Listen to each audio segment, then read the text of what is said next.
दोस्तों स्वागत है आपका एक बार फिर से। जहां दोस्तों आज हम बात करने वाले हैं साल 1979 में रिलीज हुई अमिताभ बच्चन साहब की एक और बेहतरीन फिल्म काला पत्थर के बारे में। काला पत्थर फिल्म का नाम याद आता है तो इस फिल्म से जुड़ी बहुत सारी बातें याद आ जाती हैं। दोस्तों आज का जो वीडियो है वो हमें बहुत सारे लोगों ने रिक्वेस्ट किया था, और जब से मैंने फिल्म रोटी का वीडियो बनाया था, जो राजेश खन्ना साहब की फिल्म है रोटी, जब से मैंने उसका वीडियो बनाया था, उस वीडियो को बनाए हुए मुझे तकरीबन 15 से 20 दिन हो चुके हैं। और इन 15 से 20 दिनों में सबसे ज्यादा रिक्वेस्ट मुझे फिल्म काला पत्थर के लिए आई। सबसे ज्यादा लोगों ने मुझे कहा कि फिल्म काला पत्थर के बारे में बताइए। दोस्तों आपकी जानकारी के लिए मैं आपको बताता चलूं कि तकरीबन 85 लोगों ने हमें रिक्वेस्ट किया था फिल्म काला पत्थर के लिए। तो आज फिल्म काला पत्थर का वीडियो पूरी तरह से तैयार हो चुका है, और फिल्म के बारे में हम बात करेंगे, जानेंगे फिल्म के बहुत सारे अननोन फैक्ट के बारे में, और फिल्म से जुड़ी बहुत सारी ऐसी सच्ची बातें हैं जो बहुत ही कम लोग जानते हैं, और फिल्म के बॉक्स ऑफिस कलेक्शन के बारे में, बजट के बारे में, हिट और फ्लॉप के बारे में। तो पूरी जानकारी मिलने वाली है आपको फिल्म काला पत्थर की। तो बस आप इस वीडियो के साथ बने रहिएगा। तो चलिए दोस्तों वीडियो स्टार्ट करते हैं। बस आप सबसे पहले अगर आप अमिताभ बच्चन को एक बेहतरीन अभिनेता मानते हो तो इस वीडियो को दिल से लाइक करें, और साथ ही साथ फिल्मों की ऐसी ही जानकारी के लिए चैनल को भी जरूर सब्सक्राइब कीजिएगा।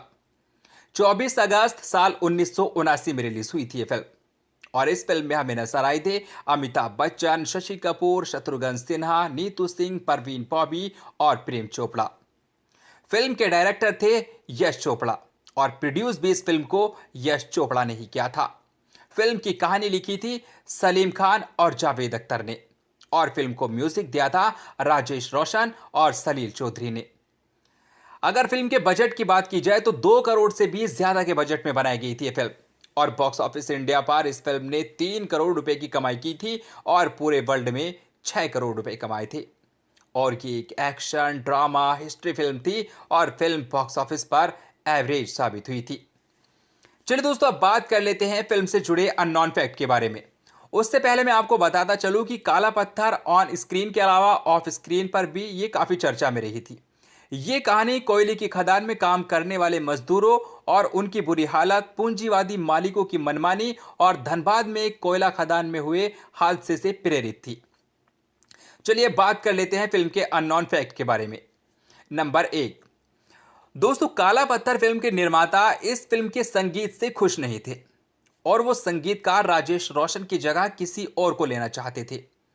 लेकिन लता मंगेशकर जी ने फिल्म के निर्माताओं को चेतावनी दे डाली कि अगर किसी ने भी संगीतकार राजेश रोशन की जगह किसी दूसरे संगीतकार को लिया या कुछ और किया तो वो निर्माताओं के साथ गाना नहीं गाएंगी। और फिर निर्माताओं के पास लता मंगेशकर जी की बात मानने के अलावा कोई भी रास्ता नहीं था। असल में निर्माताओं को यह लग रहा था कि यह संगीत बिल्कुल अलग है और अच्छा भी नहीं है। नंबर 2, दोस्तों शत्रुघ्न सिन्हा ने अमिताभ बच्चन पर अपनी भूमिका को लेकर गंभीर आरोप लगाए थे।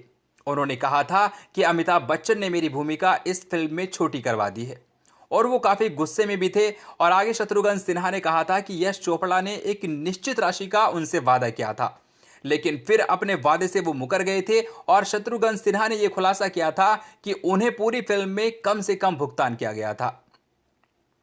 नंबर 3, दोस्तों फिल्म काला पत्थर डायरेक्टर यश चोपड़ा, अमिताभ बच्चन, शशि कपूर और राइटर जोड़ी सलीम जावेद की ये एक साथ में चौथी फिल्म थी।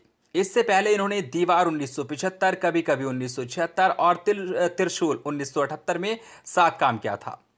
इन लोगों की पिछली तीनों फिल्में बॉक्स ऑफिस पर अच्छी सुपरहिट साबित हुई थी, लेकिन काला पत्थर फिल्म बॉक्स ऑफिस पर कुछ ज्यादा सफल नहीं हो पाई थी। नंबर 4, दोस्तों फिल्म काला पत्थर भारत की पहली आपदा फिल्म थी, जबकि हॉलीवुड में ऐसी फिल्में काफी लोकप्रिय थी और काफी टाइम से बनती चली आ रही थी। लेकिन काला पत्थर इस शैली में फिट होने वाली पहली भारतीय फिल्म थी, और फिल्म काला पत्थर का उस टाइम काफी प्रचार भी किया गया था। इसके बावजूद भी फिल्म ने बॉक्स ऑफिस पर कुछ खास कमाल नहीं दिखाया था, और इसने केवल बॉक्स ऑफिस पर एक औसत कारोबार किया था। नंबर 5, दोस्तों यह फिल्म झारखंड के धनबाद में हुई चास नाला खदान दुर्घटना पर बेस्ड थी। 27 दिसंबर 1975 को हुए एक एक्सीडेंट में 370 से ज्यादा कोयला खदान मजदूरों की जान चली गई थी। यह हादसा खान में बाढ़ का पानी भर जाने से हुआ था। बताया जाता है कि खदान के ठीक ऊपर बने तालाब से 5 करोड़ गैलन पानी खदान की छत तोड़ता हुआ अंदर भर गया था, जिससे वहां काम करने वाले लोग भीतर फंस गए थे। अफरा तफरी में रेस्क्यू का काम शुरू हुआ, लेकिन पानी निकालने के लिए जो मशीनें मंगाई गई वो काफी नहीं थी और देरी की वजह से अंदर फंसे मजदूरों की जान गंवानी पड़ी। नंबर 6। दोस्तों, पूनम ढिल्लों के पास फिल्म काला पत्थर में एक छोटा सा रोल था। उनके पास एक छोटा सा कैमियो था। उन्होंने रघुनाथ की बेटी की भूमिका निभाई थी इस फिल्म में, और वो सिर्फ मेरे द्वार से आई बारात इस गाने में दिखाई दी थी। नंबर 7। दोस्तों, इस फिल्म में अमिताभ बच्चन ने कोयला खदान में काम करने वाले एक आदमी का रोल निभाया था, जो पहले मर्चेंट नेवी ऑफिसर हुआ करता था। तब जहाज पर एक हादसे के दौरान वो डूबती शिप में कूदकर भाग गया था और वहां लोगों की जान नहीं बचा पाया था। उनका ये कैरेक्टर जोसेफ कॉर्नेट के नॉवेल लॉर्ड जिम के ही एक पात्र से प्रेरित था। नंबर 8। दोस्तों, 1980 के फिल्म फेयर पुरस्कारों में सर्वश्रेष्ठ फिल्म, सर्वश्रेष्ठ निर्देशक, सर्वश्रेष्ठ अभिनेता, सर्वश्रेष्ठ कहानी जैसी विभिन्न श्रेणियों में नामांकित होने के बावजूद भी इस फिल्म ने कोई भी पुरस्कार नहीं जीता था। नंबर 9। दोस्तों, काला पत्थर बनाते वक्त डायरेक्टर यश चोपड़ा बहुत ही व्यस्त रहते थे। यह फिल्म एक मल्टी स्टारर प्रोजेक्ट थी और फिल्म इंडस्ट्री के कई बड़े स्टार इसमें काम कर रहे थे। इन सबके साथ मैनेज करना बहुत ही मुश्किल काम होता था और यश जी की व्यस्तता का आलम यह था कि फिल्म में एक गाने बाहों में तेरी मस्ती की घेरी की शूटिंग उन्होंने डायरेक्टर रमेश तलवार से करवानी पड़ी थी, जो शशि कपूर और परवीन बॉबी पर फिल्माया गया गाना था। उस टाइम यश चोपड़ा दूसरे एक्टर्स के साथ किसी दूसरी फिल्म की शूटिंग कर रहे थे अलग। नंबर 10। दोस्तों, सबसे पहले पूनम ढिल्लों को परवीन बॉबी वाला रोल निभाना था, लेकिन यश चोपड़ा ने उन्हें इस रोल के लिए बहुत ही छोटा समझा और बाद में पूनम ढिल्लों को सिर्फ एक गाने में छोटा सा रोल दिया। और उसके लिए बाद में पूनम ढिल्लों को काफी अफसोस हुआ था। उन्होंने बहुत ही अफसोस जाहिर किया था और वो चाह रही थी कि कोई उन्हें इस गाने में देख ना ले, कोई उन्हें पहचान ना ले। नंबर 11। दोस्तों, ये फिल्म ऑफ स्क्रीन ज्यादा चर्चा में इसलिए रही थी क्योंकि इसके लीड एक्टर अमिताभ बच्चन और शत्रुघ्न सिन्हा के बीच खटास आ गई थी, जो फिल्म इंडस्ट्री में बहुत अच्छे दोस्त के तौर पर जाने जाते थे। और उस दौर में शत्रुघ्न सिन्हा निगेटिव किरदार करके भी हीरो से ज्यादा वाहवाही बटोर ले जाते थे। कहा जाता है कि अमिताभ बच्चन उनके इस रुतबे से असुरक्षित थे। यह भी कहा जाता है कि उन्होंने कई फिल्मों में शत्रुघ्न के रोल कटवाकर छोटे करवा दिए थे।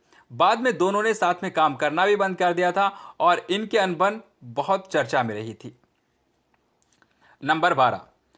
दोस्तों, फिल्म में एक बहुत अच्छा गाना है मोहम्मद रफ़ी और उषा मंगेशकर जी की आवाज़ में, मुझसे प्यार का तोहफा।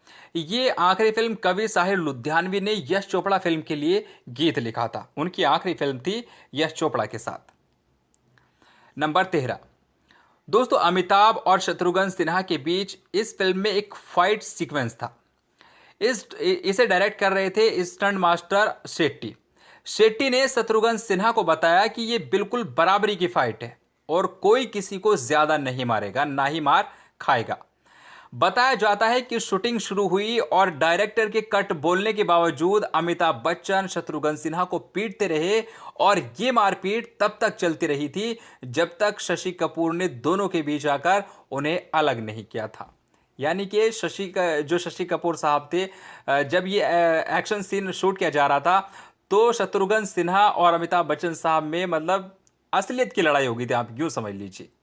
और शशि कपूर बीच में आए, दोनों का बीच बिचाला किया और फिर कहीं जाके इन दोनों को अलग किया गया था। नंबर 14। दोस्तों, फिल्म काला पत्थर गुलशन रॉय और यश चोपड़ा के साथ में आखिरी फिल्म थी। भारतीय सिनेमा की बड़ी बड़ी ब्लॉकबस्टर फिल्में बनाते बनाते इनको 7 साल पूरे हो गए थे और साथ में इनकी सिर्फ एक ही फिल्म ऐसी थी, काला पत्थर, जो अच्छी नहीं रही थी और यही कारण था कि गुलशन रॉय का यहां अंत हुआ। यश चोपड़ा के साथ व्यापारिक संबंध भी खराब हो गए थे, लेकिन बाद में यश चोपड़ा पहले की तुलना में शीर्ष फिल्म निर्माता बन गए। चांदनी, डर, दिलवाले दुल्हनिया ले जाएंगे, दिल तो पागल है, मोहब्बतें, वीर जारा, धूम, एक था टाइगर, जब तक है जान, और अब यशराज फिल्म्स शीर्ष फिल्म कंपनियों में से एक मानी जाती है।